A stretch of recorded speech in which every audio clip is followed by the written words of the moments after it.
नमस्कार मित्र आणि मैत्रिणींनो, वेलकम टू माय चॅनल. आजच्या भागामध्ये तुला जपणार आहे. आजच्या भागामध्ये दाखवलं गेलं आहे की ते मंजिरी मार्जीपाशी आलेली असते. मार्जीमध्ये की तू ना मंजिरी खूप मोठी चूक केली आहे. तू दिवा कुठे गेला आहे, तुला लवकरात लवकर तो शोधावा लागणार आहे, नाहीतर खूप मोठं संकट तुझ्यावरती येणार आहे. तुझं ते आत्तापर्यंत वृद्धस्व, ते तुझं अस्तित्व जे काय आहे लपवून ठेवलं होतंस ना, ते सगळ्यांसमोर याला काही वेळ लागणार नाही. असं काही बोलल्यानंतर ना मंजिरी खूप घाबरते आणि मंजिरी माशीला म्हणते की काय करायचं तरी आपण आता. माशी म्हणते की तू आता ना मंजिरी, तो दिवाना कसा बसा घेऊन मीराकडून घ्यावाच लागणार आहे. त्या दिवशी पाहिलंच ना, तुझ्या हातातून कसं ते सगळं काही वृद्धात्व तुझं सगळं काही दिसू लागलं होतं. त्यापर्यंत मंजिरी म्हणते, हो माशी, तुम्ही बोलताय ते बरोबर आहे.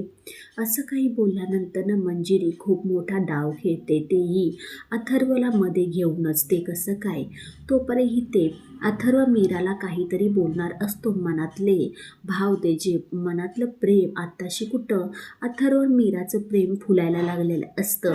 त्यामुळे अथर्व मनातलं काहीही आपल्या मीराला सांगू शकत नाही. तो अनन्या ही ते अथर्वपाशी जाते. काय रे दादा, तो मीरा वहिनीला काही बोलू शकलास की नाही? नाही ग, माझी काही हिंमतच झाली नाही, माझ्या तोंडातून काही शब्दच फुटले नाहीत. अनन्या बोलते की अरे दादा, कसं होणार आहे तुझं?